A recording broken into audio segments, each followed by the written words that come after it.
Okay, sir, here we are. And so this might be a good time to like talk about what actually made it onto the vehicles. Yeah. My original budget literally was right. It was supposed to be that at 20,000. Yeah. And I'm way under that because a bunch of stuff didn't go on. So Yeah, let's same. start. You want to start with yours? Let's talk about yours. Yeah, sure. Okay, so this XJ is much different than it used to be. So what we did was we really kind of leaned into the aggressive off-roading, rock crawling ethos of Jeep XJs. And so what you'll see on this thing is new axles, a pretty big lift. We went bigger tires, like we went 35-inch tires. Yeah. Which was funny because I thought, originally I think we both thought we were going to be on 33s. So we're like, okay, there's going to be no tire advantage whatsoever because we are running the exact same tires. Yeah. So it was going to be same tires, same size. But I mean, that's like a cripple hammer for an XJ. Yeah. Because you can fit them so easy. Yeah, it didn't take a lot of action. Yeah. It did take a little bit of cutting and bending and things, but Yeah. but it wasn't a lot. And then the interior is a lot less nice than the Toyota, and so we did try to do some things on the inside with backup cameras and front trail cameras, but we had some things that didn't come in. So front and rear bumpers did not come in. So I literally, Nate, I took a sledgehammer to this bumper and just smashed it up to try to give it more clearance. It honestly looks pretty good. Doesn't look too bad. I mean, considering it was a sledgehammer, it honestly doesn't look that bad. I think it's, Dang, yeah. okay. So, and because the bumpers didn't come in time, there's no winch on this thing. Oh, yeah. So, I asked around, I think you should always have a winch.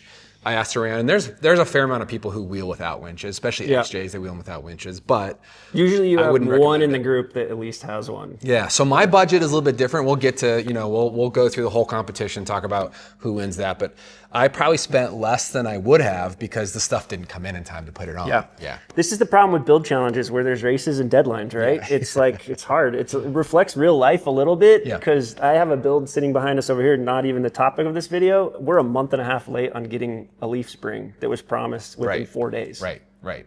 Especially when it's like specialty parts. Yeah.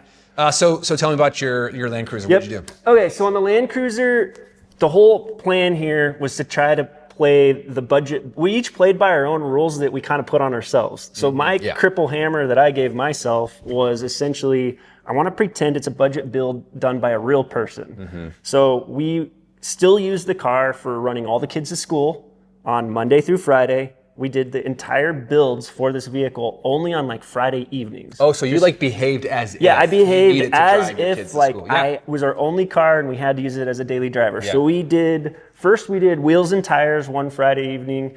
The next weekend, Friday and part of Saturday, we did the lift. And then like a week and a half after that, we did the bumper and the winch. Yep. We did a couple interior things for a daily driver that's of this age. Like we put seat covers on because seats at that age, 24 years old, have issues. They'll crack, And same thing, I've got a 3-year-old running around the property nonstop, so we put a backup camera in it so we don't accidentally do something terrible. Yep. Smart. So I know some of that stuff doesn't have anything to do with off-roading, but for a daily driver, treating it like I want to be able to go on an adventure, but I still have to be able to drive it to work was kind of the goal for me. Yeah, that's really interesting because my build was a lot different in that I had a shop and local small businesses do all of the work. I like really the only thing I did is sledgehammer the bumper, which changes budget. It also changes timeline for the timeline for the better, budget for the worse. Yeah. And so there's a contrast because people that watch all of your videos and watch all of my videos, some of them are people that can do all the work themselves. Some of them are people that are going to pay somebody to do all the work for them. That's right. And it affects your budget and what type of build and even what car you should start with sometimes. Yeah. So we're documenting both processes. Exactly. Right. And both have pros and cons. And I wound up working with K Suspension, which is a fantastic shop, and I probably will continue to work with them. We went with the Iron Rock suspension. We think that's a really good, really strong, solid base, and then we went with DB Metalworks armor on the side. So this thing, which is good because you don't have sliders or anything. There's no sliders. Yeah, we just like literally. I was like, we're going up the build. Not the thinnest of armors, but the thinnest of rock sliders. Yeah, we were like, it was like build week, and I was like, blah, blah, blah, blah, yep, the sliders are gonna go on. Wait, where are the sliders? We just like forgot to order the sliders. Actually, I forgot to say that we did get rock sliders, but we pulled the whole like we literally you can't find rock sliders for Landcruisers for less than like $1,400. Yeah.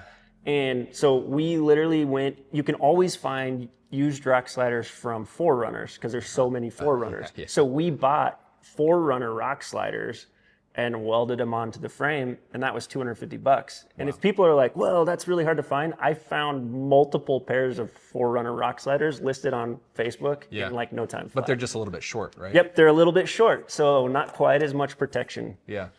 Well, this will be interesting, man. So wait, I will tell you one thing. When you were talking about lifts, Yeah. I did the same thing as you, though. So we went with the Ironman lift on ours, and one thing is the Ironman lift that they have for these, Ironman designed that for the military. They actually didn't even design it. It was a bid that they won for the military. And then the product was so durable that they said, I guess we should sell this to the public. So again, kind of like in the Landcruiser theme, like those are shocks I just can put on there, and they'll outlive the vehicle, even if we pull off 450,000 miles. So it was kind of like, put it in, some decent money into the lift. That was the most expensive thing I put on the vehicle. Same for me. But it's done. Like, I'll never have to do anything else. So answer me this. What was like your favorite part of the project so far? Like the build piece?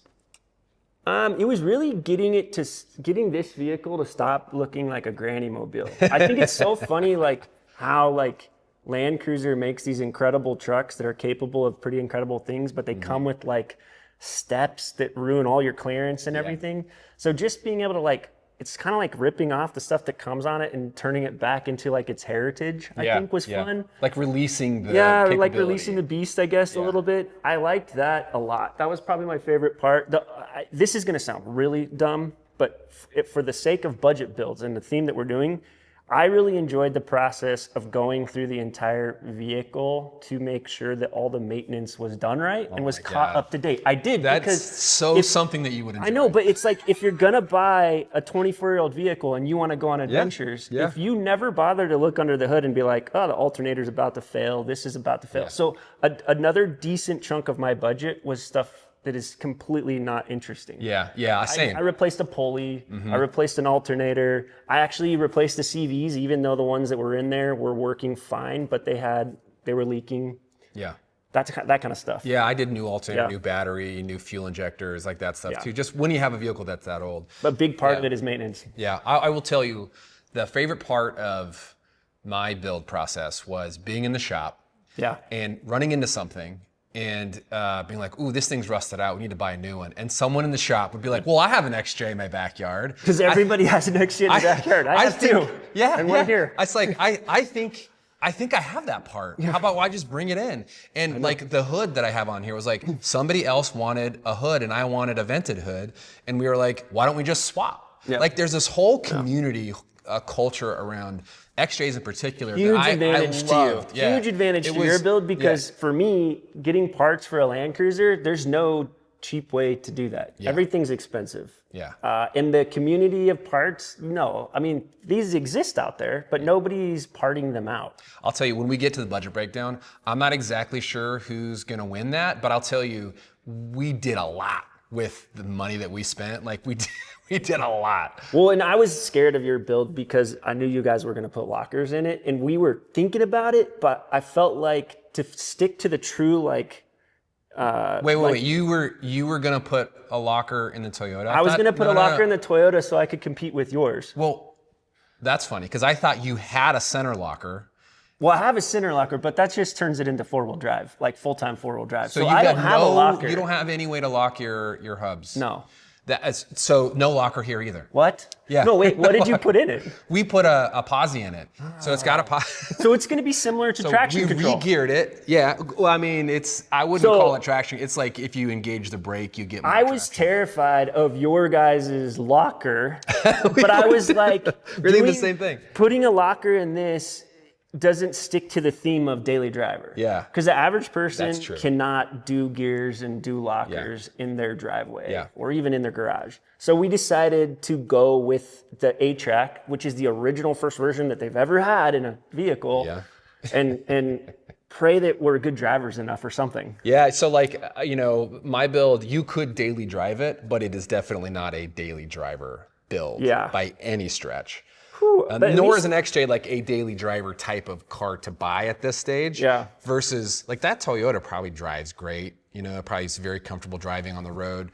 XJs have always been a little rough, but when you start modifying them, you know, they're really made to be off-road first, I think. Well, this is going to be an interesting rock crawling challenge with both of us open and open. So neither of us have lockers. I will be really shocked if that Landcruiser can do much on the rocks at all. I mean, it weighs 3,000 pounds it's so more. Long. You've got smaller tires. Yeah. I mean, I don't want to call it, but I really think the XJ is going to run circles around you on the rocks. Yeah, I can't imagine that you're wrong. Yeah. There's other categories where I feel real good, but I'm real scared of that one, which kind of brings us to our wheel of death. Oh, we should look at that. Yeah, I don't want to look at it, but we should look at it. We've been working on that for a minute, and this is what it's all about. Me and my kids, we're using our craft skills. Look at this. Well done. So we have our wheel of death here. Yeah. And all you really need to know is none of this is going to be fun for us. So for every category that we lose, we spin this key. We'll obviously put it flat on the table. And wherever it lands is the consequence. It ranges from doing exercises, 10 burpees. If anybody knows what burpees are, you know how terrible they are. To we each made custom bumper stickers that kind of insult the other one that we have to put on. There's the Hot Ones hot sauce. There's merch, like we'd have to wear each other's merch in a future video and talk about it. An Instagram post that we would make like in the moment, like I love Jeeps or whatever.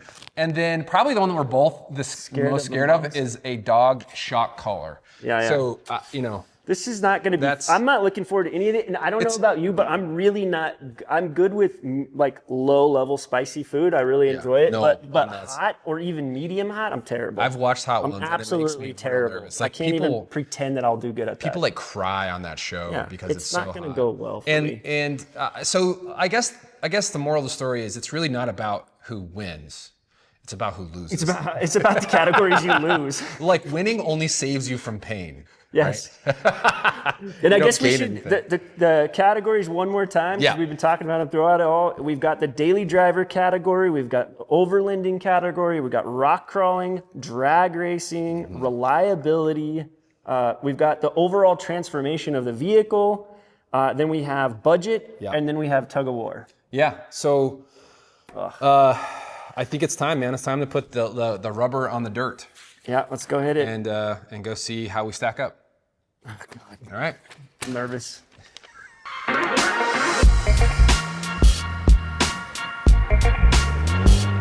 Dude, that was an incredible day, incredible couple days. I will say, first and foremost, I had a ton of fun.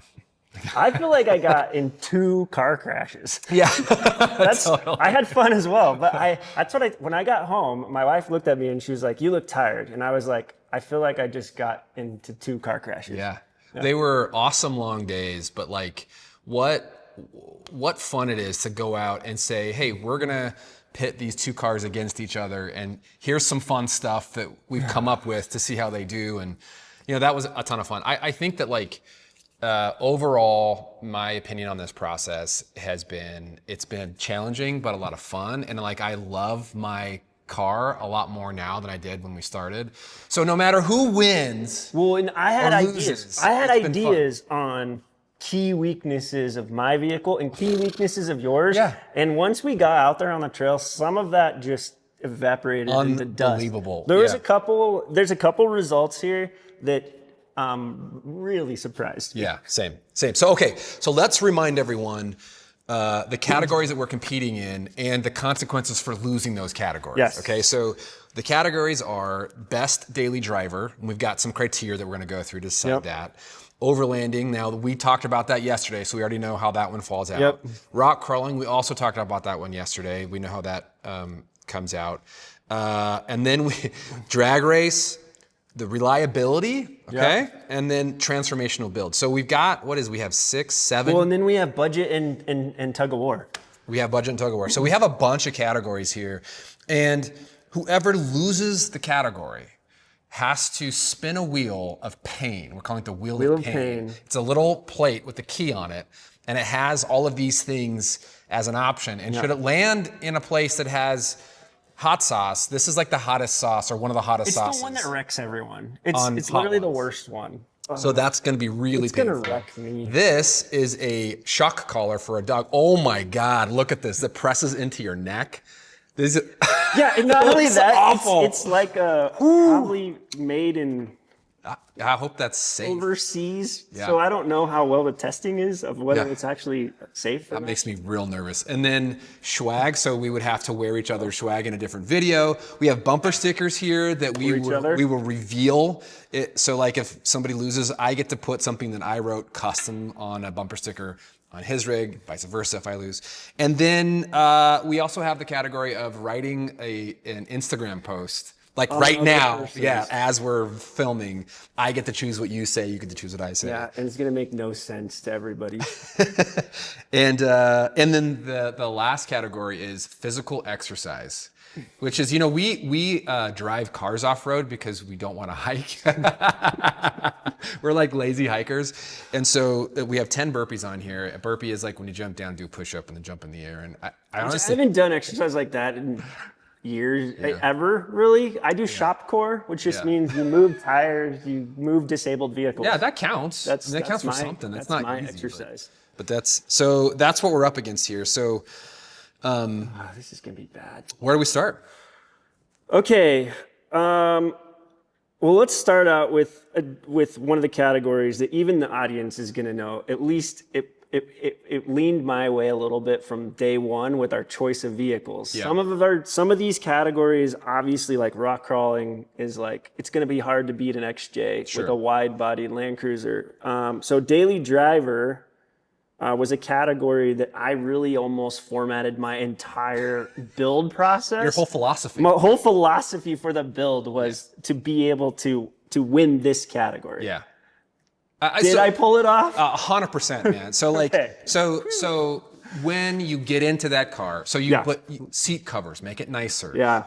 Like it already has lots of space. It has a sunroof. It feels nice to be in there. You want to drive it. It's the nicest driving car I actually own right now. Yes. And I own more cars than I know. Yeah, I don't know how many cars I own. That's a problem.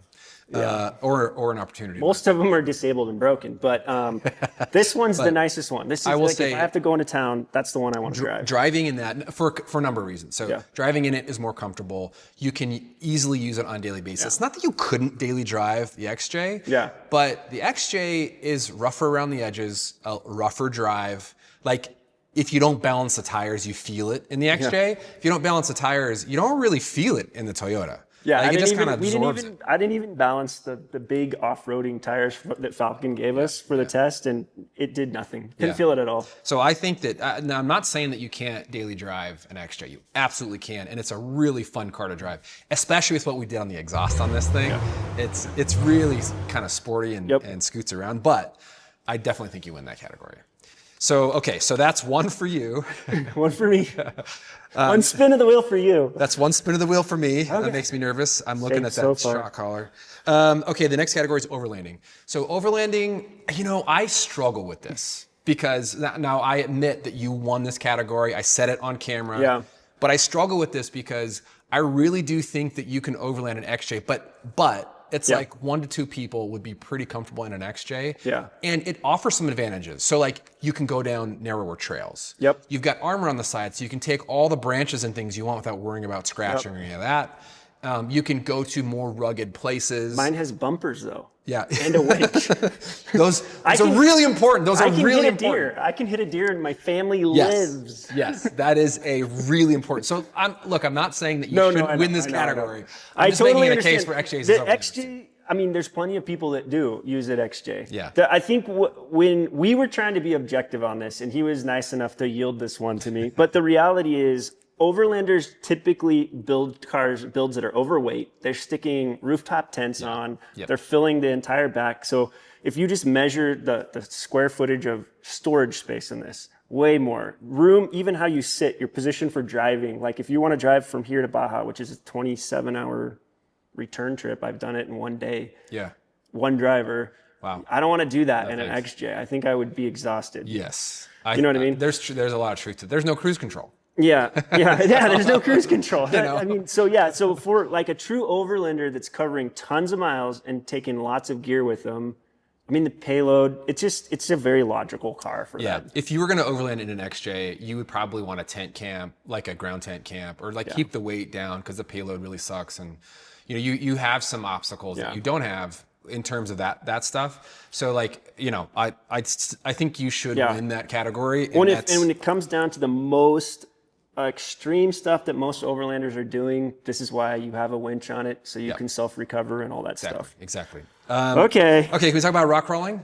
So not really. I don't really want to talk about it. So I feel good about winning the rock crawling category. However, I have to say the story of rock crawling wasn't how good the XJ performed, because I kind of expected it. Right? It had 35s. It had way better clearance. And yes, it performed faster, easier, better on the rocks. But that Landcruiser had everybody scratching their heads, man. It essentially wouldn't die until we got to truly canyony, expect body damage type stuff where you just can't fit it. You know what I mean? I mean, I am so impressed with that thing. I couldn't believe that second hill, it actually made it up it. I really couldn't. Yeah. It was crazy. Yeah, and like, it took longer, took more spotting. Yes. It's all that stuff. I had to get out and look twice. Yeah, but I mean, that was where you could tell the first day I actually felt ahead on rock crawling. And it was really, the difference was the traction control. You were overperforming. That thing was that was overperforming. The second day, by the second hill climb, I could tell it was slipping away because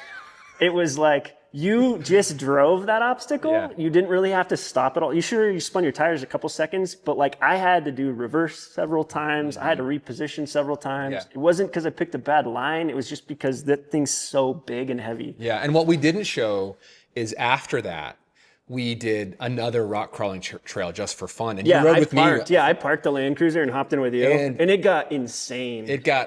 You did not think you were making it up. It got real sticky. Yeah. It got real dicey. Zeph, once again, is a bad influence on anybody. Yeah. If he ever tells you that a trail is easy, he is lying. But that XJ made it up behind his on 40s. And his 40s blew up his axle. Yeah, he blew up his axle. The whole story there. But like, it was a great day on the trail. But okay, so you've got one. I've got two spins. You've got one. The drag race, dude. The drag race. Probably the most surprising. So surprised. Well, not really because of the weight difference, but still, it was a V8 versus a V6, and I'm not really sure you even have compression in one of your six. I'm missing. I think it was a V8 versus a 5. Five and a half. 5 and a quarter. Yeah, was it 8-cylinder versus a 5.5, 5 1/4? Yeah, it's all weight. It's got to be. It's weight. Because the other thing we forgot when we were talking, I asked you right before the race, and we were like, "Yeah, I probably have 2,000 pounds on you." And then I was like, "Oh yeah, but I added rock sliders, and I added a winch, and I added a bumper," and I was like, "I only made this thing heavier." So I probably have like 3,200 pounds on you.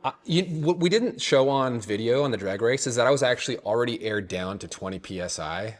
Yeah, but it didn't really matter because we didn't spin out. For traction, it would have theoretically helped, but it didn't. Neither of us have enough power to spin. So in any case, I was so surprised. That was so much fun to do that, by the way. Yeah. It was totally safe, closed course, spotters, all that stuff. Closed course. And we didn't even hit the speed limit. We were still like 10 miles under. They're both so slow. Top speed was 10 miles under the speed limit on a quarter mile. So fantastic. Yeah, it was totally legal. This was a category that when we named the categories, in my head, I had a check mark next to me. I thought I was going to be able to pull this one off. Yep. So this was one that got flipped. Yep. Which is not great for me. So that's 2-2. Two spins. This was where I thought I got to pull ahead. Yeah. Well, here's another one. The next category is reliability. Reliability, I struggle with this a little bit because we actually both have engines that are 240,000 miles. They're both famous for actually going for a long time. Yes. However, before we went out, we talked to the camera and you were like, I did all the maintenance records. And I was like, that's something you would do. Well, let me tell you folks, I should have gone through the maintenance records of the XJ because it really needed some TLC. Like there was coolant spilling out the door. Yeah. In the middle of the trail when we were rock crawling, I got out of his car at the end and it was my turn to drive. And I opened the door and there's literally just coolant like peeing out of the door. Yeah. And I go, I didn't know your windows took coolant, but it was leaking from the engine bay somehow into the door and then all the way down. Very strange. And then if we counted this category only on measuring the amount of fluids that fell out of cars, I win because I lost nothing. Nothing. You can park my car in the cement for a week and it doesn't drip a single thing. Yeah, mine. I'm sorry about your garage floor because I'm sure it's been dripping steering fluid. But the fast version is it actually runs great. Like I said, you beat me in the drag race. The engine sounded fine, but you've got a power steering problem for sure. Yeah. Your pump is probably about to go out. I've got a busted line. You've got a busted power steering line that blew on the trail. Old and cracked. Yeah. And a brake drum that's probably flooded. So my XJ is like, it's still running great. Like it still runs. Makes you can take it on the trail today and just bring extra fluid. It's like a box champion that's been like beat up for 10 rounds, but it's still like in the fight. You know? But yours is like, it's like Mozart, man. I mean, you get in, it just purrs and drives perfect, and you're like, I love this thing. Yeah. So I'll concede on the reliability, which means 3 spins for me, 2 spins for you. And then this is one of the ones that was just like, that's a hard pill for you to swallow. Yeah, this is another one of those ones that's a hard pill for me, but it comes down to like some of its style points. And you're like, well, I just like Toyotas a lot. You just like Jeeps. But there was definitely 2 factors that pushed you into the win category on this one. So this category, we just called it like transformational. Like from day one when you picked it up, which one covered the largest transformation? Yeah. The reality is, this is a bolt-on build that almost anybody could do in a garage, even if you've never built a car before. This is one you can figure out. You could watch our build series and you would be able to build this. Yeah. Whereas yours, day one when we went to pick up your car, it wasn't running.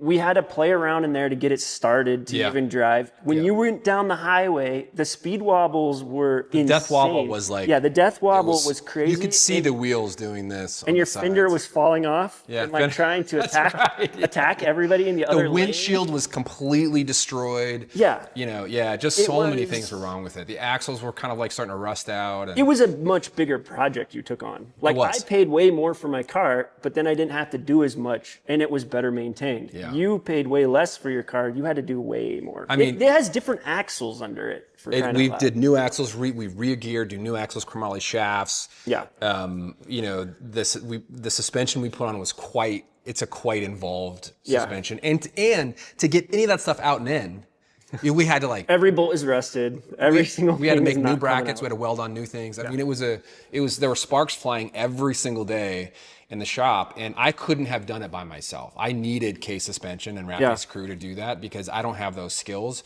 And so the difference is that mine needed somebody who knows how to do that stuff to pull it off. Yeah. And yours was kind of like you can put it on if you know how to use a ratchet. It was like an everyman build. Like, you should be able to do this if you know how to watch YouTube. Yeah. So so transformational build definitely goes to you. All right, I'll take it. Even though I still like how my Landcruiser looks. I get that. I totally get that. Mine looks like a rust bucket on purpose. I even really cool, pretty lights in the front. I forgot to call those out. These are amber lights. They're awesome. And you know what? I can see at night really good. By the way, I'm just as proud of the rust that's running down the side of my armor. Yeah. And of the bumper that we bent up with a sledgehammer. I have just as much pride in that. Yeah. It's a totally different look. But okay. All right. So, can we just talk about Tug-of-war first? Yeah, Tug-of-war. Let's talk about Tug-of-war. That was another surprise. All these ideas. Now, we did it in dirt because we don't need to break axles and random stuff. Yeah. So we did it in dirt, and we assumed, well, of course, the Landcruiser will win. It's got a bigger engine, and it weighs so much. Yes. There was no question in anyone's mind that you were going to win that. And the only place we had to run it was a parking lot that turns out had fairly loose gravel. So we re-ran this thing twice. We really tried for you guys. We're not trying to manufacture ties, but we literally ran it once with the rope long and gave ourselves a little bit more stretch. Yeah. And it was just the second either one of us tugged, we just sunk. So then we re-ran it again and same thing happened, except I think the reason that we tied is because of the 8-track traction system. Yeah, so like I so the know. XJ was like whoa, just digging in, and yours was like boop, boop, boop, boop, boop, boop, boop, boop, Yeah, the boop, second that mine feels the tires slipping, it's doing braking and trying to go back into like rock crawling mode. And you can turn off your VSC, which is your vehicle stability control. That's like what you would turn off if you're driving in ice and snow. Yeah. But you can't turn off 8-track. I think if you could have, you would have won that because I think so, the too. numbers don't. The make numbers sense. are just, I mean, this thing's payload capacity and towing capacity, like this could tow a real trailer. That could tow a red wagon. Yeah, it could tow like a Bantam Jeep trailer or something that weighs like 500 pounds. So this one was a tie. There was, I mean, we all know that in some scenario this is supposed to win, but it didn't. It didn't. We couldn't film it. So we'll call that a tie. That means no spin. That means no sauce. We don't each have to do an extra spin. It's no. I like no how spin. you're more scared of this. I'm more scared of that. Yeah, that shock collar is giving me nightmares, man. Okay, so then the last and maybe the most important category is the budget. So and we had vastly different approaches. Yes. Because I don't have the skills or the shop that you have, or the tools to do this stuff. Even though your build was more simple, Mine was literally bolt-on. I don't You could think I could have build it done with a that. socket Yeah, set. I would have still probably needed help. And so my build, because it was so transformational, required a lot of service. And so we were tracking everything that we did. We tracked the cost of it, even if it was something that was sent to us at no cost. We tracked the retail price of it. We both kept spreadsheets, and something interesting happened. Yeah. This was a category I expected to lose because my car was $10,000. Yep. And mine was $3,000. Yeah. So I had a $7,000 advantage starting out. Yep.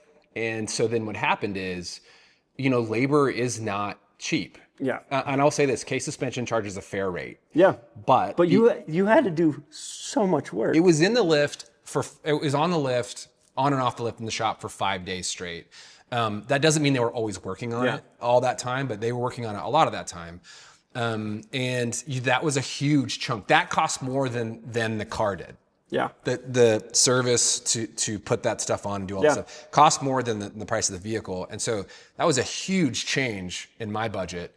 But I'm glad you reflected that because my build didn't require any really advanced building skills. So it reflects a different style of build. Whereas there's a lot of people out here that buy cars to build something and they forget to factor in the cost of labor. Yeah. And it's super expensive. I think that if you're doing this kind of a build, what I paid for in my budget was expertise and time. Yeah. So we had 5 days to make this thing trail ready, and it was not trail ready when we started. Yeah. And so that the time was really important to this particular competition. Yeah, you went right to the wire. I was done and you hadn't started yet. I thought you were literally just gonna call me and be like, it's still on the lift. It's like it doesn't have wheels. Metal music versus classical. Like you're just like chill the whole time, and I'm like, oh my god.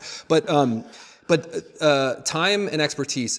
People who buy XJs can take a lot of time. They take years to build what we did in 5 days. Right. And it's tapping into the community, going to buying junkyards. one part at a time. Yes. Slowly And doing piecing it together. in a much less expensive way. And they either have the skill set or they learn the skill set as they go to make it. And so I think that I paid for it and it's in my budget, but that's not a normal use case for somebody who's doing an XJ build. So when it was all said and done, my budget came out to $16,704. Yeah, 16,704 was what we had. Yeah. So the good news is a lot of these build challenges, there's not that many of them out there, but people have probably seen some of them. Like when you set a $20,000 budget, I don't ever see a build challenge where people are always going over. Yeah. When they check in at the end, they're like, somebody's like, well, it looks really cool and we custom painted it and it's 27,000. And you're like, what? Yeah, no, we Do you both not came understand in. the rules? We both came in way under. Yeah, which I think is good. So you're at 16,704 with some caveats. Yeah, okay, because you ordered bumpers and a winch. And a winch. So it had those and bumpers. the sliders just flat out got forgotten. We just forgot the sliders. Just forgot about the sliders. Okay. But we didn't forget the winch and we didn't forget the bumpers. They just didn't come in time. Yeah. And so I'm not putting them in the budget because they didn't go on the build. Right. But had they come in time, they would have went on the budget and it would have been more than that. Probably by by a good $1,500 probably, if not more. Right. My final budget, he's at 16,704. My final budget came in with the winch because I thought the winch was going to become part of the challenge. It's one of the main reasons on there. But I mean, also it does fit the bill for like winning overlanding. You should have self-recovery. Yes, totally. So it's an important part. Mine came in at $17,016.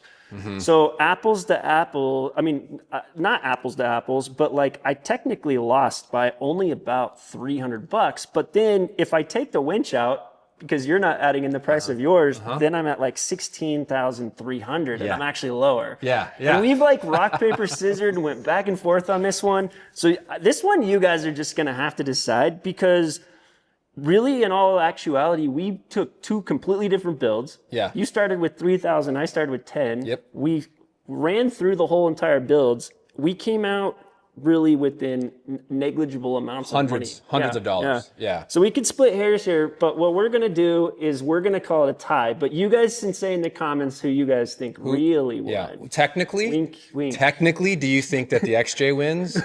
Or do you think we should give the Toyota a break? On my winch cost, because yours didn't get installed. You guys decide in the comments. We want to hear from you. Okay, but we're not spinning on that. I'm not spinning on that because I'm like, that's not fair. You're like, that's not fair. So that leaves us with 3 spins of the wheel each. Oh God! So and two ties basically.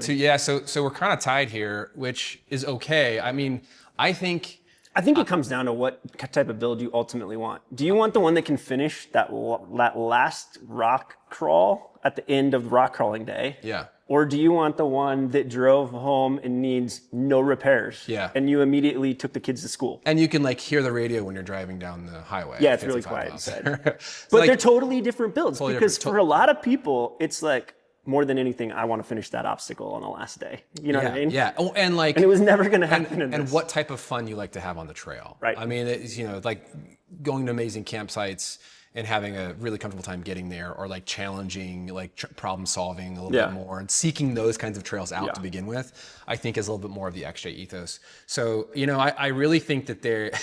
But I'm not confident your engine's going to last another 100,000 miles. We'll see. We'll see. It has. They do. So the reason I bought an XJ, it was my first car. The reason I bought it is because my best friend in the whole world, Chris, had an XJ. So I bought one too. He ran his to 350,000 miles, maybe even more than that. And he sold it not because the engine broke. He just sold it because the seats got worn down and everything. And he wanted a new car. They're notoriously famous engines, but you're just already only running on 5 cylinders. Well, and we're being hard on it. Yeah. Yeah. So, so we're going to call this a tie, right? At least in terms of the pain management. Yeah, the pain management. So now the real winner is just who's better at spinning that damn wheel. Yeah, it's up to the wheel. Okay. All right, let's get the wheel and let's just get this over with. Oh gosh. This is going to be awful.